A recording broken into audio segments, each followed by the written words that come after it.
nunca vi fazer. Jesus ele fala algo, e Paulo em alguns momentos fala sobre isso também, sobre imitadores. Paulo diz: sejam meus imitadores como eu sou de Cristo. Jesus diz: eu não faço nada que eu não tenha visto meu Pai fazer.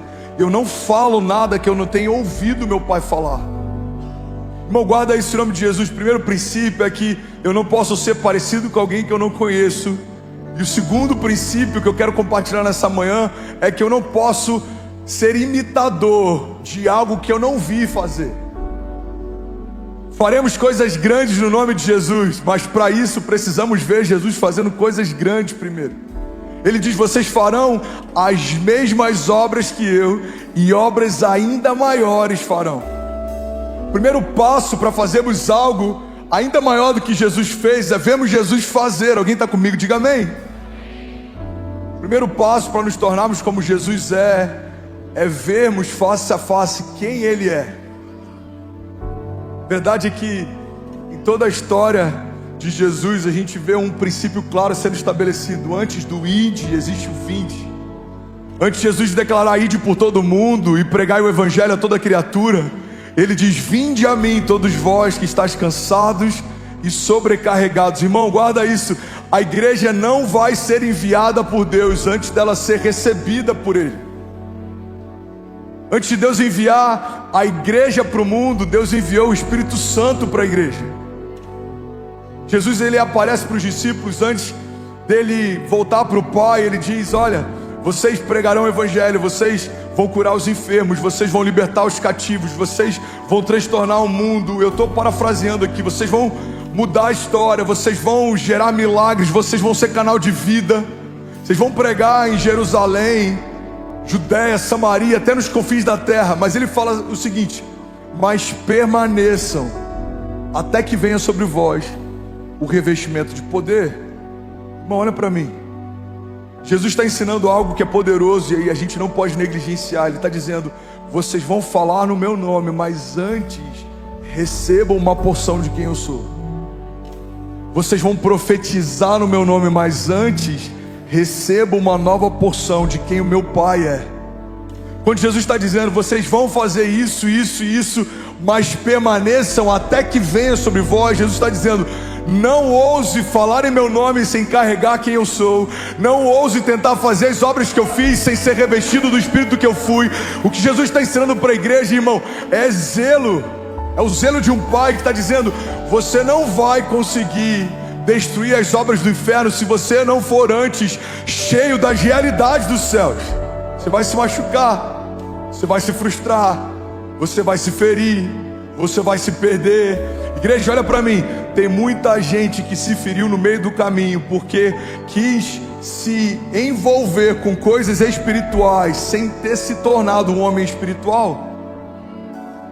Tem muita gente que se frustrou com os sonhos de Deus porque tinha expectativa de viver coisas de Deus sem nunca ter nascido de Deus. A igreja é revestida de autoridade no nome de Jesus para enfrentar inferno, principados, potestades e todos os inimigos que possam vir contra nós. Mas para ser parte da igreja, eu preciso ser parte do corpo. E para ser parte do corpo, eu preciso estar debaixo de uma aliança com Deus. E para estar debaixo de uma aliança com Deus, eu preciso ter sido salvo por Jesus. E só há um caminho para que isso aconteça: se nós o confessarmos como o único e suficiente Salvador. Se formos mergulhados nas águas do batismo, se nós nos arrependemos de quem nós nos tornamos, para que possa nascer quem Deus sempre quis que a gente fosse. Alguém está comigo? Diga amém. John Stott diz que uma das razões pelas quais o nosso evangelismo fracassa muitas vezes é porque não parecemos com Cristo que proclamamos. Demorei 17 anos para me abrir para o evangelho, e a maior crise que eu tinha com os evangélicos e com a igreja é que os funcionários que a gente já teve na nossa casa que mais deram problema eram evangélicos. Alguns dos amigos mais problemáticos que eu estudei eram evangélicos. Então, quando me apresentaram à igreja evangélica, eu já conhecia o mau testemunho de quem se dizia fazer parte dela, mas não era uma expressão dela. Irmão, guarda isso. Às vezes é melhor o não conhecimento do que um conhecimento frustrado. Você já ouviu falar de Jesus? Não, eu não ouvi, é uma página em branco. Você já ouviu falar de Jesus? Eu conheço algumas pessoas que falam o nome dele, eu não tive uma boa impressão. Às vezes é mais fácil a gente falar de Jesus para quem nunca ouviu falar do que falar de Jesus para quem não quer mais ouvir falar. Você está comigo? Diga amém. Estava conversando com um amigo do mundo esses dias, ele falou algo que eu achei tão engraçado. Ele falou: irmão, Jesus é maravilhoso, o problema é o fã-clube dele. Eu não tenho dificuldade de querer esse Jesus que vocês falam, eu tenho dificuldade de querer o Jesus que vocês mostram, e isso é uma realidade. Como seremos parecidos com alguém que ainda não conhecemos? Parte da igreja tem buscado características e expressões do evangelho que são um acréscimo: a prosperidade, a riqueza, a autoridade, o romper, mas não tem buscado a base, é o caráter de Jesus, o fruto do Espírito. Porque no final das contas, o que vai mudar a história não é a obra de Deus que nós fizemos, mas é o que a obra de Deus fez em nós. Não é o quanto de frutos a gente fez, mas é o quanto do fruto do Espírito a gente deu espaço para Jesus gerar em nós. É o quão parecido com Ele a gente se tornou, é o quão parecido com Ele a gente é. Alguém está comigo? Diga amém. Mas afinal, quem que Jesus é? Eu preguei uma série inteira lá em Miami. Eu acho que eu cheguei a ministrar aqui, eu não lembro. Seria uma boa para a gente fazer em algum momento. Jesus Wild. Eu falei sobre um Jesus selvagem, porque me apresentaram um Jesus católico e ele tinha características dos pintores que pintaram ele na época renascentista: olhos azuis, cabelos louros. Me apresentaram Jesus evangélico e ele tinha muitas características dos pastores que me apresentaram. Mas em algum momento eu comecei a ter experiências com Deus e Deus me apresentou o Jesus de Deus. E ele é despido de qualquer camada de religiosidade, ou qualquer paradigma, ou qualquer ideia que a gente possa ter a respeito de quem Ele é, irmão. O Jesus de Deus, Ele é diferente do Jesus da religião. O Jesus de Deus, Ele é despido de qualquer camada de religiosidade. O Jesus de Deus, Ele é manso, mas Ele também é selvagem. O Jesus de Deus, Ele é uma mistura de amor e fúria. É um amor pelo pecador, mas é uma fúria contra o pecado. O Jesus de Deus, Ele andava sobre as águas, Ele curava enfermos, mas Ele também fez de todo o inferno um espetáculo público, triunfando sobre eles na cruz. Ele era indomável, mas Ele também era irresistível. Tentam prendê-lo, e quando os soldados que foram prendê-lo voltam para aqueles que mandaram prender, eles perguntam: onde é que está Jesus? Por que vocês não o trouxeram? E eles respondem: nós nunca ouvimos alguém falar como aquele homem fala. Era tão irresistível ouvir Jesus falar que até aqueles soldados que foram prendê-lo não conseguiram prender alguém que falou com eles de uma forma que ninguém jamais tinha falado. As parábolas que Jesus usava, algumas delas faziam parte da cultura da época. Mas por que Jesus falando era diferente? Porque muita gente falava sobre filiação, Ele era o Filho de Deus. Muita gente falava sobre renovo, Ele era a expressão do renovo de Deus. Muita gente falava sobre milagres, Ele era o milagre. Irmão, Jesus era tudo aquilo que a religião falava. A diferença é que a religião só falava, Jesus expressava o que falava. A Bíblia diz, Ele ensinava como quem tinha autoridade.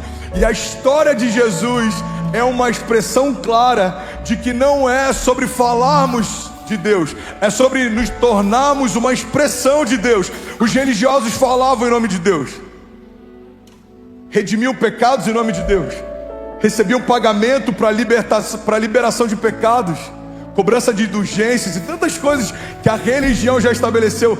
Mas Jesus, não.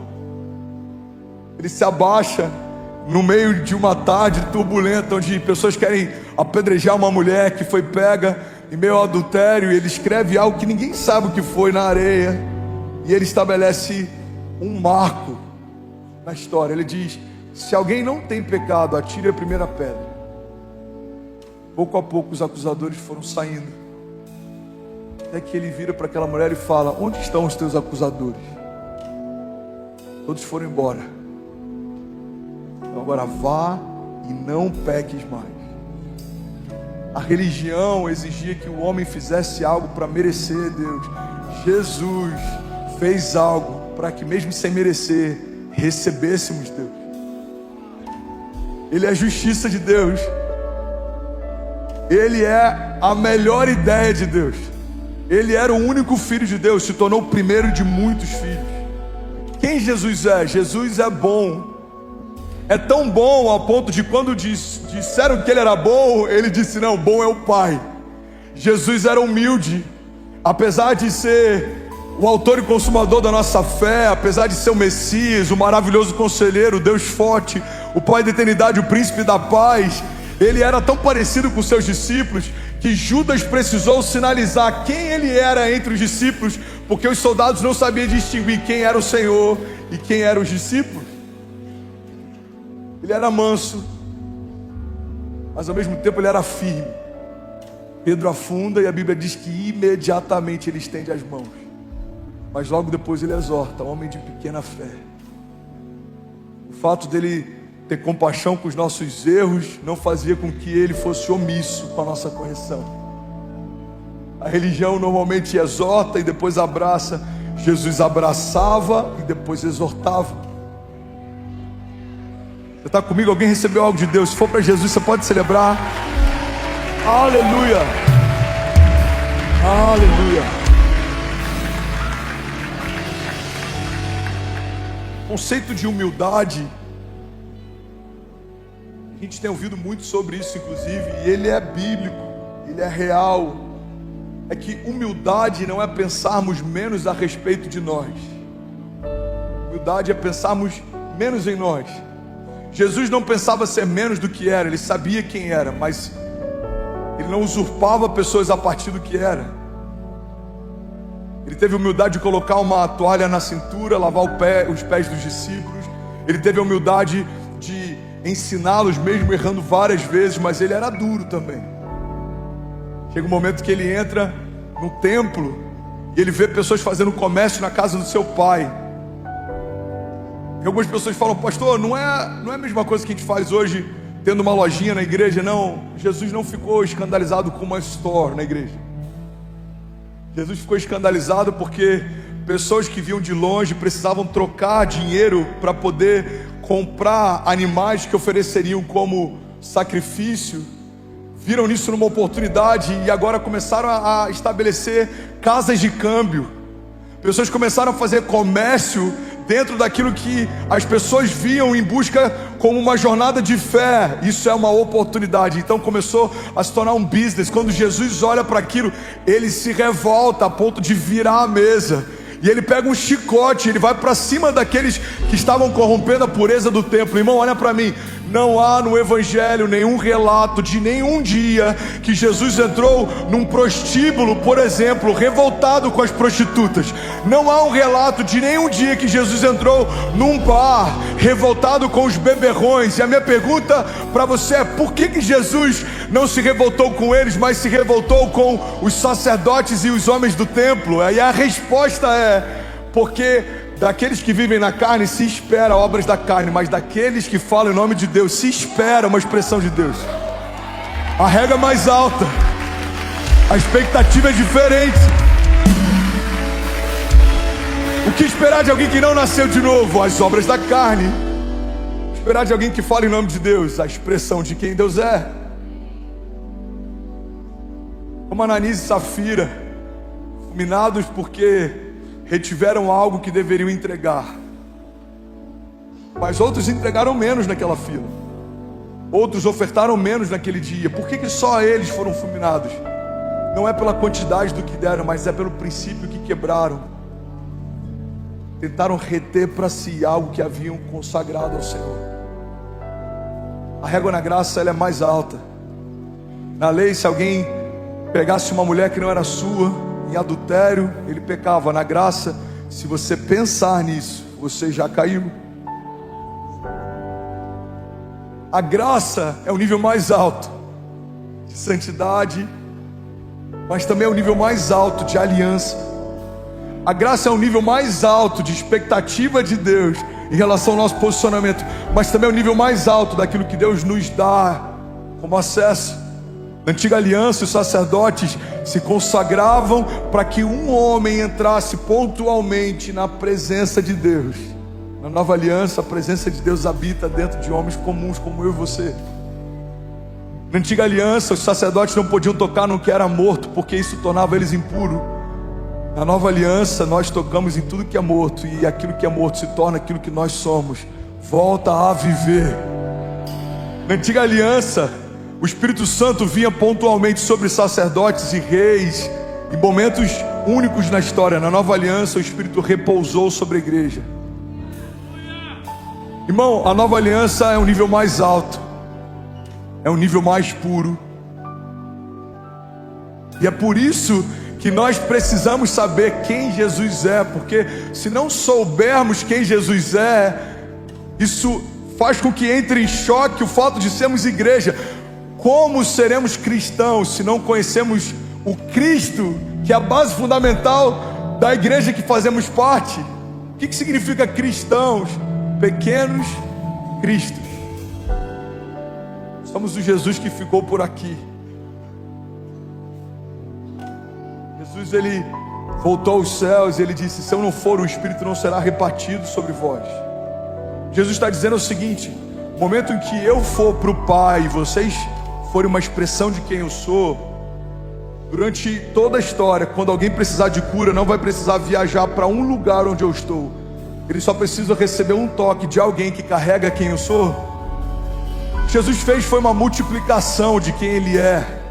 Tentaram apagar a luz do mundo, que eles não sabiam que agora a luz começou a brilhar dentro de cada um que crê que Jesus é o autor da vida. Imagina se fosse nos dias de hoje, e se Jesus não tivesse voltado ao Pai, a gente não poderia estar cultuando aqui, teria que estar todo mundo numa caravana, correndo atrás de onde Jesus estava. Se você precisasse de cura, teria que ir até onde Ele estava, e se a multidão fosse grande, ou você romperia no meio dela, ou você teria que abrir um buraco no telhado para que Ele te visse. Jesus está dizendo: o que eu fiz em 3 anos e meio, vocês farão por toda a história, até que eu volte. Quem Jesus é? Jesus é bom.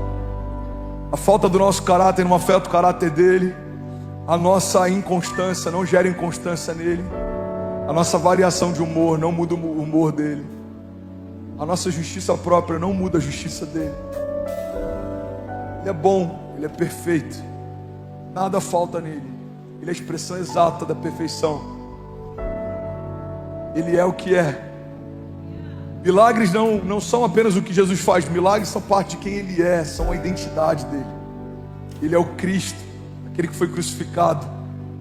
Ele não só veio revestido de glória, como Ele se despiu de toda ela para ser morto como pecado. Ele vem como Filho de Deus, Ele se entrega como pecado. A Bíblia diz que aquele que não cometeu pecado se fez pecado por nós, para que nós fôssemos feitos justiça de Deus. Ele recebeu uma culpa que não era dele, uma sentença que não era dele, uma doença que não era dele, para que nós recebêssemos uma herança que não era nossa, uma justiça que não era nossa, uma bênção que não era nossa, uma filiação que não era nossa. E por que Ele nos deu? Porque se a gente tentasse tomar, além de ser humanamente impossível, mas se fosse possível, a gente estaria usurpando Deus. Nós não poderíamos ter tomado de Deus aquilo que só Deus poderia ter derramado sobre nós. Deus desejou nos dar aquilo que só o seu único Filho tinha acesso e direito. Quem Jesus é? Jesus é um canal de milagres. Jesus é um canal de vida. Todas as cidades que Ele passou foram diferentes depois que Ele passou. E é por isso que eu acredito que é impossível alguém que não vive transformação ter tido um encontro real com Jesus. Pastor, eu conheço pessoas que estão na igreja há anos e elas não mudam. Eu também conheço. Conheço até pastores que estão há anos numa igreja e eles não mudam. Conheço líderes que estão há anos numa igreja e eles não mudam. Porque a igreja não é o que muda. A igreja é só um ajuntamento de pessoas que estão sendo transformadas. A igreja é o corpo de Jesus, mas se cada um de nós estiver separado, nós não temos a mesma autoridade que temos quando estamos juntos, porque eu não sou a esperança da glória, você não é a esperança da glória, mas nós somos a esperança da glória. O que gera mudança? É morremos para o mundo, nascemos para Cristo, estamos conectados na videira verdadeira. A Bíblia diz que sem Ele nada podemos fazer, mas com Ele nós podemos todas as coisas. A Bíblia diz que se estivermos nele, a palavra dele se mantiver em nós, pediremos o que quisermos e nos será concedido. Jesus é a expressão exata de quem Deus é. Alguém está recebendo algo de Deus? Diga amém. Jesus é a expressão exata de quem Deus é. Irmão, olha para mim. Jesus é a expressão exata de quem Deus é. Por isso, todas as características que nós pensamos a respeito de Deus, mas nós não vemos em Jesus, estão equivocadas. Deus é um Deus perseguidor. Vemos Jesus como alguém que persegue? Não. Então você está equivocado. Deus é um Deus mau. Vemos maldade de Jesus? Não. Então você está equivocado. Deus é um Deus que pune até aqueles que são bons. Vemos Jesus punindo pessoas boas? Não. Então você está equivocado. Deus é um Deus que se esqueceu da criação. Vemos Jesus se esquecendo da criação. Até o último momento foi obediente, se entregou à morte, morte de cruz, como uma ovelha indo em direção a seu matadouro. Não disse nenhuma palavra. Vemos isso em Jesus? Não. Então a gente está equivocado. Olha o que a Bíblia diz. Hebreus 1:3. O Filho é o resplendor da glória de Deus e a expressão exata do seu ser, sustentando todas as coisas por meio da sua palavra poderosa. Alguém pode dizer glória a Deus por isso? Se Jesus é a expressão exata de quem Deus é, olhamos para Jesus e olhamos para Deus. Mas a Bíblia diz que nós somos uma expressão de quem Jesus é. Logo, pessoas quando olham para nós, precisam olhar para uma parte de Deus. Somos a expressão daquele que expressa o Criador. E é por isso que toda a terra aguarda ansiosamente a revelação dos filhos. Nós revelamos a Cristo, Cristo revela ao Pai, e o Pai é tudo. Ele é tudo em todos. Alguns nomes revelam características e facetas do caráter de Deus. Um deles é Yahvé. Eu sou o que sou. Quando questionam a Jesus sobre quem Ele é, quem você diz ser, quem você pensa ser, Ele fala, eu sou o que sou. Em outras palavras, para alguém que nessa manhã Ele está dizendo, você está doente, muito prazer, eu sou a cura. Você está perdido, muito prazer, eu sou o caminho. Você está cativo, muito prazer, eu sou a liberdade. Você é órfão, muito prazer, eu sou o Filho e eu quero te apresentar o nosso Pai. Você está cansado, muito prazer, eu sou o renovo. Você está vivendo coisas velhas, muito prazer, eu sou o novo de Deus. Você está vivendo um momento de caos, muito prazer, eu sou o príncipe da paz. Você está em dúvida, muito prazer, eu sou o maravilhoso conselheiro. Você está sendo perseguido, muito prazer, eu sou o Deus forte. Yahvé, eu sou o que sou. Ele não existe, Ele é.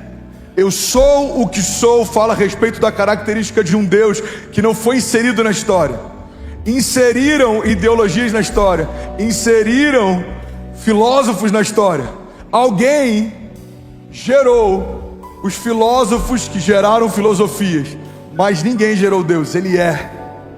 Ele pariu a história, Ele criou a eternidade. A eternidade é uma ideia de Deus.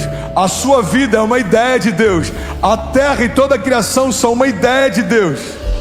E é por isso que um Deus criador se revela a partir de uma unção criativa. E Ele espera que nós também nos movemos debaixo dessa mesma dinâmica. O homem é colocado no jardim, mesmo sem ter criado nada. É convidado por Deus para nomear o que Ele criou. De forma didática, Deus está ensinando, é para esse lugar que eu te chamei. Você vai abrir a sua boca e você vai liberar destinos. Toda a criação vai ser chamada a partir daquilo que você chamou. Deus está ensinando desde o princípio que quando estamos nele, temos voz profética e autoridade para liberar destinos e para nomear milagres. É por isso que eu amo todos os anos, desde alguns anos para cá, declarar que esse ano já é o melhor ano da minha vida. E o próximo, pastor? O próximo ainda não chegou, mas quando o próximo começar, é a mesma declaração que ele vai ouvir. Esse ano já é o melhor ano da minha vida. Porque muitas vezes, irmão, nós perdemos tempo nomeando problemas, mas nem sempre a gente gasta tempo nomeando os milagres. Esse é o ano do romper, esse é o ano da promessa, esse é o ano da multiplicação, esse é o ano da aceleração, esse é o ano do transbordo, esse é o ano das portas abertas, esse é o ano do mover de Deus, esse é o ano do agir de Deus, esse é o ano do favor de Deus. Alguém aqui comigo nessa manhã? Outro nome que revela o caráter de Deus, se for para ele, você pode fazer melhor.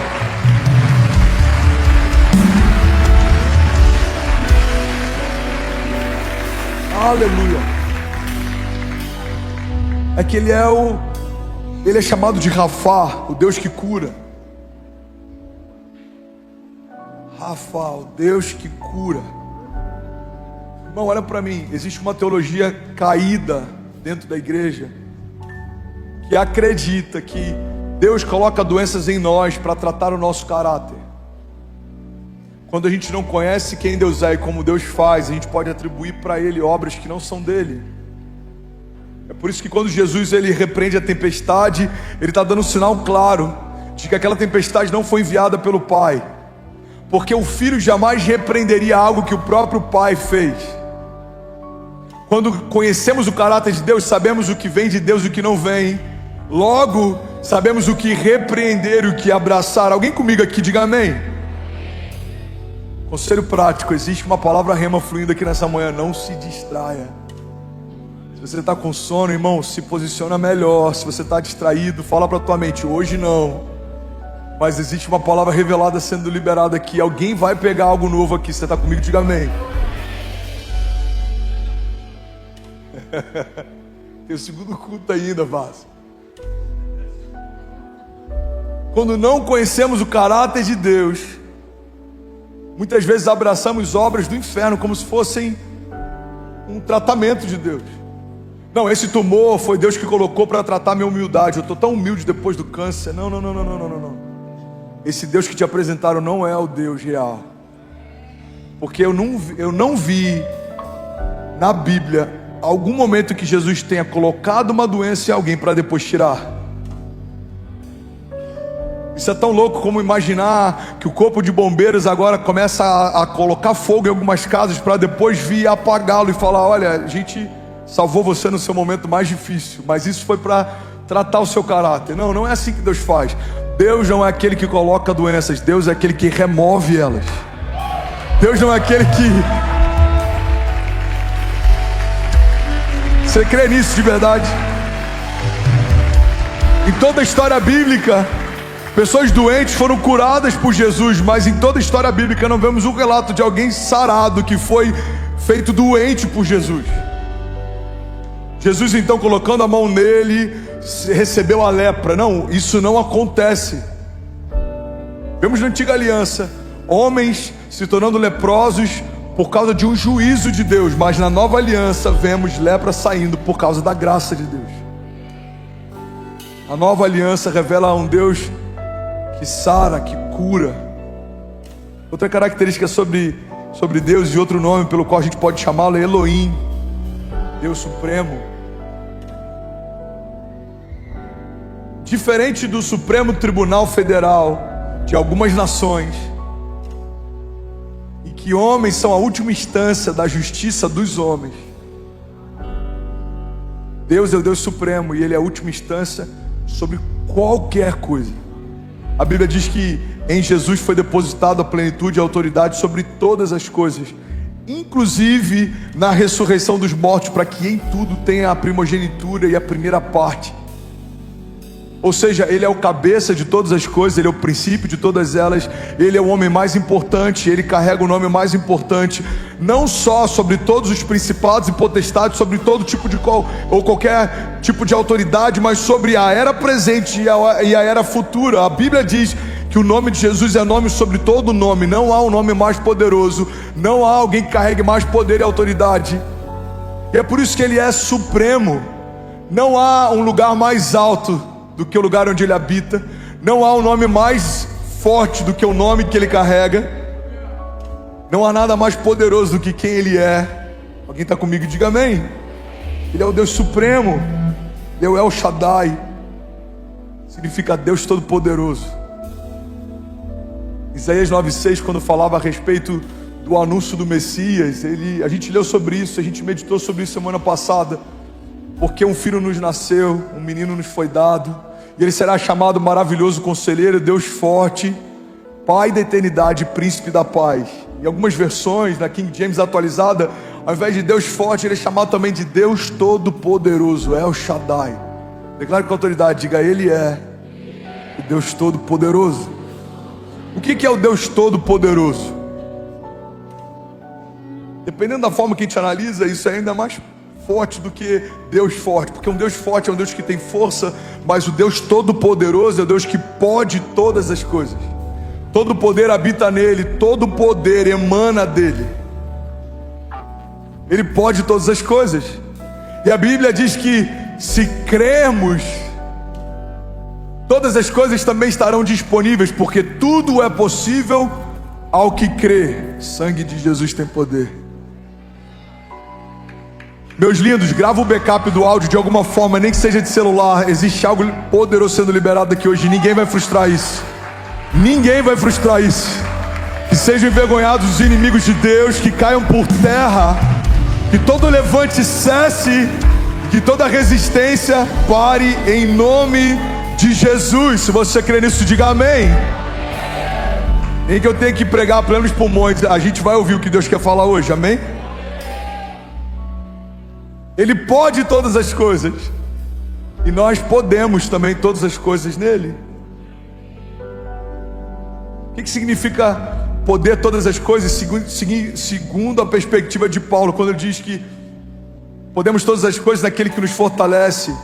Paulo está dizendo algo que é ainda mais amplo. Ele está dizendo: eu posso todas as coisas, inclusive passar adversidades. Eu posso ter muito ou ter pouco, eu posso ter transbordo ou passar fome, eu posso todas as coisas. Ele está falando sobre a possibilidade de enfrentar toda e qualquer situação. Mas quando falamos sobre a característica de um Deus todo-poderoso, é diferente. Ele pode todas as coisas. Ele abre a sua boca e reinos são abalados. Ele abre a sua boca e toda a terra estremece. Ele abre a sua boca e algo acontece. Não há possibilidade de Deus abrir a sua boca e algo sobrenatural não acontecer. E é por isso que Ele é zeloso com a sua palavra. E é por isso que a Bíblia diz que, por não ter ninguém superior a si mesmo por jurar, Ele jura por si mesmo. E é por isso que Ele não fala algo que não tenha o intuito de cumprir. E é por isso que Ele não gera expectativas que Ele queira frustrar. E é por isso que, se você tem uma promessa, você tem uma garantia.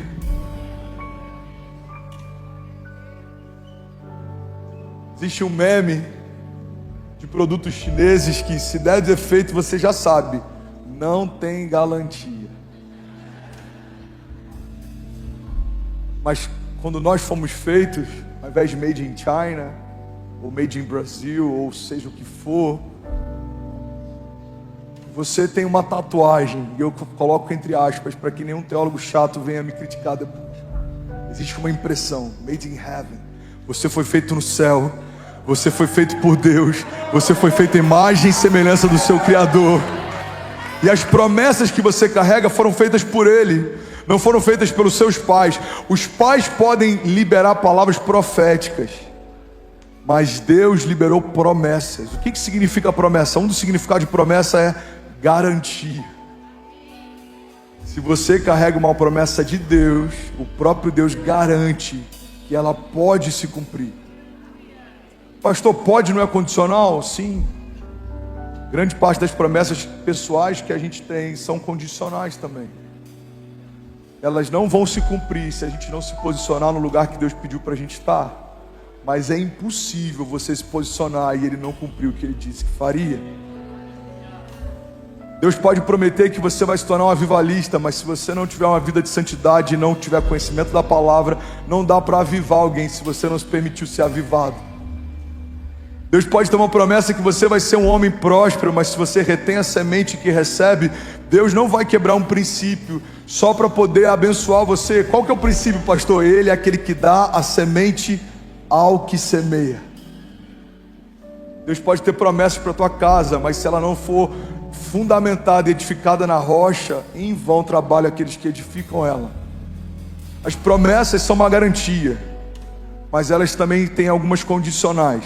Se você estiver onde eu pedi para estar, se você fizer o que eu te pedi para fazer, você vai se tornar o que eu disse que você se tornaria, e a partir disso, você vai viver o que eu disse que você viveria. É por isso que João 15 declara: se permanecermos nele e as palavras dele permanecerem em nós, pediremos o que quisermos e nos será concedido. Deus estabeleceu uma cláusula de segurança, é um dispositivo de segurança. Se a criação estiver nele e as palavras dele estiverem na criação, o que a gente vai pedir já é o que ele queria nos dar. João 15 fala sobre concordância, fala sobre alinhamento. Eu já falei sobre isso aqui. A palavra concordância, na etimologia dela, a raiz dela vem de concordes, ou seja, corações alinhados. Quando o meu coração está alinhado com o coração do meu Pai, o que eu gostaria de pedir já é o que Ele gostaria de me dar. É por isso que João 15 fala sobre as palavras dele permanecendo em nós, e fala sobre nós permanecendo nele. Porque quando uma coisa se torna a mesma coisa, quando você se torna a mesma coisa que o Pai, quando os seus sonhos se tornam os mesmos sonhos que os dele, o que você vai pedir já é a vontade dele.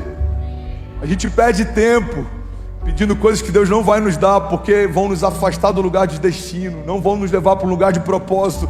Tem muitas orações que elas são desconsideradas, porque se elas fossem ouvidas, certamente a gente estaria muito distante do lugar que Deus quer que a gente esteja.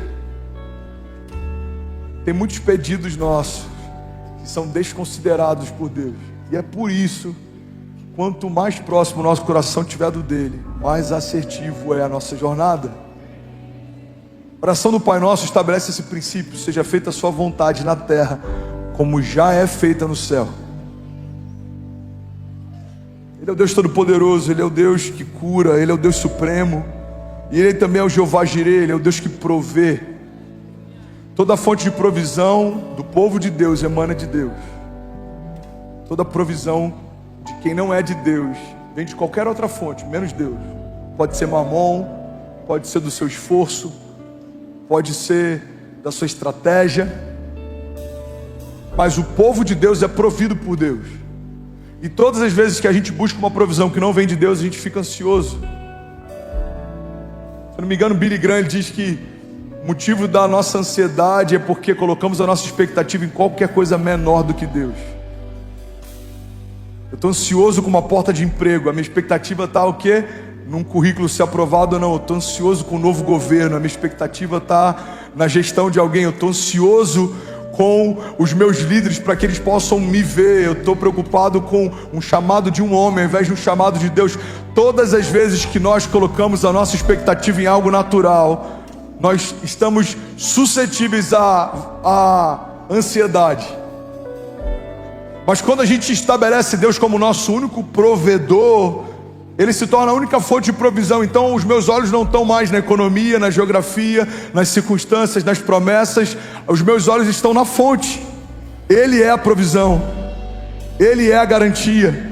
É dele quem vem todo o recurso, é dele que vem toda a fé, é dele que vem toda a sabedoria, é dele que vem todo o amor. A Bíblia diz: nós amamos porque Ele nos amou primeiro.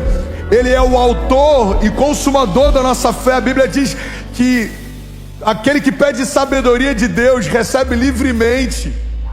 Ele é o autor da sabedoria. Então tudo que eu preciso está nele. Ele é o provedor, inclusive e principalmente de recursos financeiros. A palavra riqueza ou o conceito dinheiro é tratado mais vezes no Evangelho do que vários outros termos que a gente acha que são mais espirituais.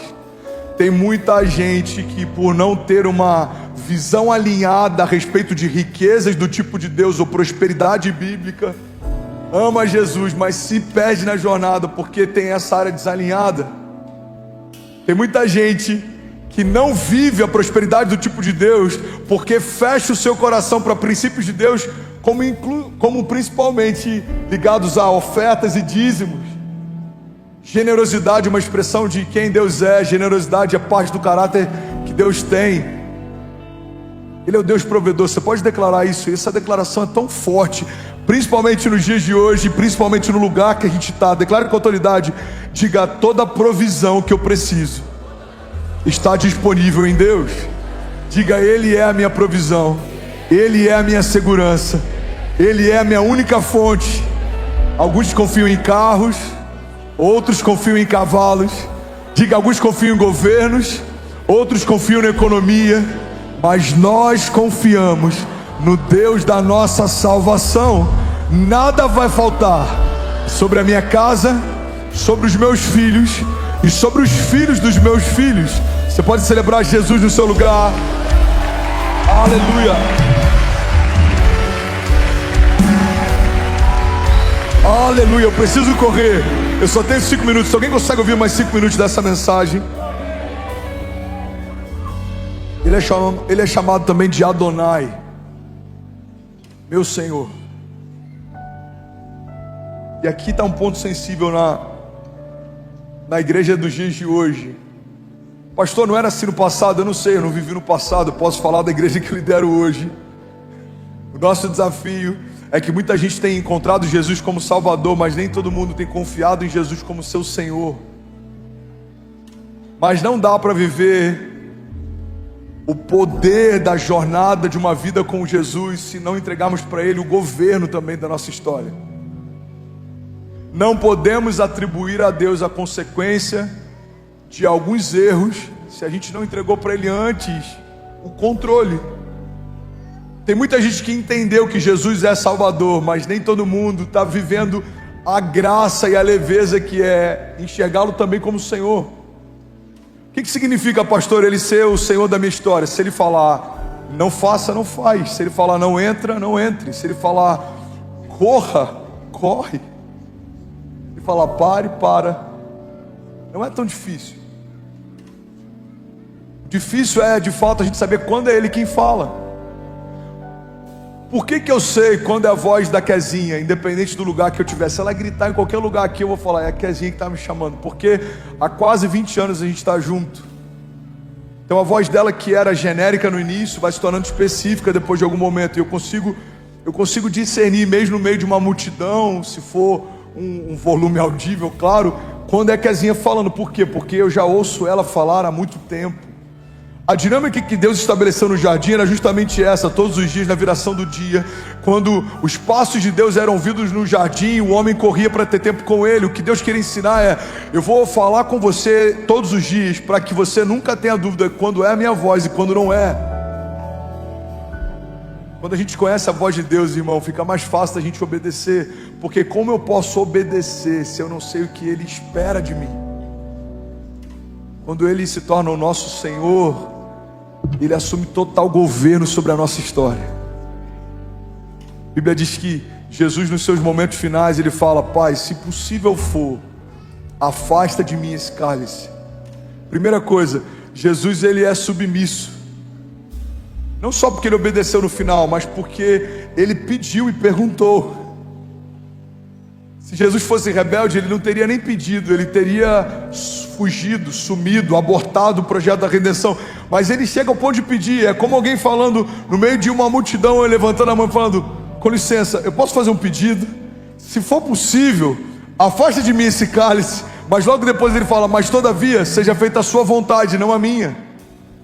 E Deus disse: sim, filho, é a minha vontade, eu não posso te poupar da cruz. Ele fala: então assim vai ser feito.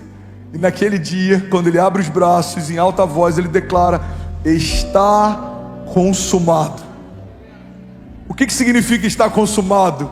Além de tudo que precisava ser feito foi feito, significa que Jesus está dizendo: Pai, eu obedeci até o final, você é o meu Senhor. Irmão, olha para mim, se a gente quiser viver uma vida plena, a gente precisa abrir mão do controle, a gente precisa deixar Deus ser Deus. Fala para quem está do seu lado: deixa Deus ser Deus, irmão. Fala para quem está do outro lado, só para não parecer que é indireto: deixa Deus ser Deus. Um dos nomes de Deus é Yeshua, a salvação. Yeshua, a salvação. Ele é o nosso Salvador. Ele pagou um preço por nós que ninguém pagaria. Ele entrou no nosso lugar numa cruz, ninguém entraria. Ele fez o que ninguém faria, e Ele fez o que ninguém poderia fazer. Porque mesmo que o meu Pai, que me ama, quisesse me salvar, Ele não poderia, porque alguém numa condição de pecado não poderia redimir o outro de pecado. É por isso que Ele é o Cordeiro de Deus, que veio de uma semente incorruptível, para perdoar os pecados, para libertar os cativos, para curar os enfermos. Alguém está comigo? Diga amém. Diga com autoridade, diga: Ele é a salvação. Ele é o Jeová Nissi. O que significa Jeová Nissi? O Senhor é a nossa bandeira. Irmãos, olha para mim. Nos dias como os que a gente está vivendo hoje, tem tanta ideologia, tem orgulho de levantar a sua bandeira. A igreja não pode se eximir disso. Existe uma agenda progressista, existe uma agenda contra a família, existe uma agenda pró-aborto, existe uma agenda de ideologia de gênero. Nós temos uma agenda dos céus. Precisamos levantar a nossa bandeira. Qual é a nossa bandeira? Não é da denominação que fazemos parte. Qual é a nossa bandeira? Não é da comunidade de fé que nós fazemos parte. Isso é muito pequeno, isso se limita a um bairro, no máximo a uma cidade. A nossa bandeira é o Senhor. Ele é a nossa bandeira. Ele é o autor e consumador da nossa fé. Ele é a pedra fundamental pelo qual tudo se estabelece. Ele é o princípio e o fim de todas as coisas. Ele é o alfa e o ômega. Ele é o maravilhoso conselheiro, Deus forte, o Pai da eternidade. Ele é o príncipe da paz. Alguém comigo aqui nessa manhã? Aleluia. Aleluia. João 17:1 diz assim: depois de dizer isso, Jesus olhou para o céu e orou. Deixa eu te levar para um lugar. Jesus está nos seus últimos momentos antes de entregar a sua vida. Ele diz: Pai, chegou a hora. Glorifica o teu Pai, glorifica o teu Filho, para que o teu Filho te glorifique, pois lhe deste autoridade sobre toda a humanidade, para que conceda a vida eterna a todos os que lhe deste. E essa é a vida eterna. Irmão, pega isso. E essa é a vida eterna, que te conheça. E essa é a vida eterna, igreja, que conheçam ao Senhor. É por isso que é um desperdício de tempo. Estamos numa igreja, aprendemos sobre muitas coisas, mas não sabemos o básico sobre Deus, porque essa é a vida eterna, que te conheçam o único Deus verdadeiro e a Jesus Cristo, a quem enviaste. Eu te glorifiquei na terra, completando a obra que me deste para fazer. E agora, Pai, glorifica-me junto a ti, com a glória que eu tinha contigo antes que o mundo existisse. Alguém pode dizer glória a Deus por isso? Aleluia. Colossenses 2:9. Pois em Cristo habita corporalmente toda a plenitude da divindade, e por estarem nele, que é o cabeça de todo o poder e autoridade, vocês receberam a plenitude.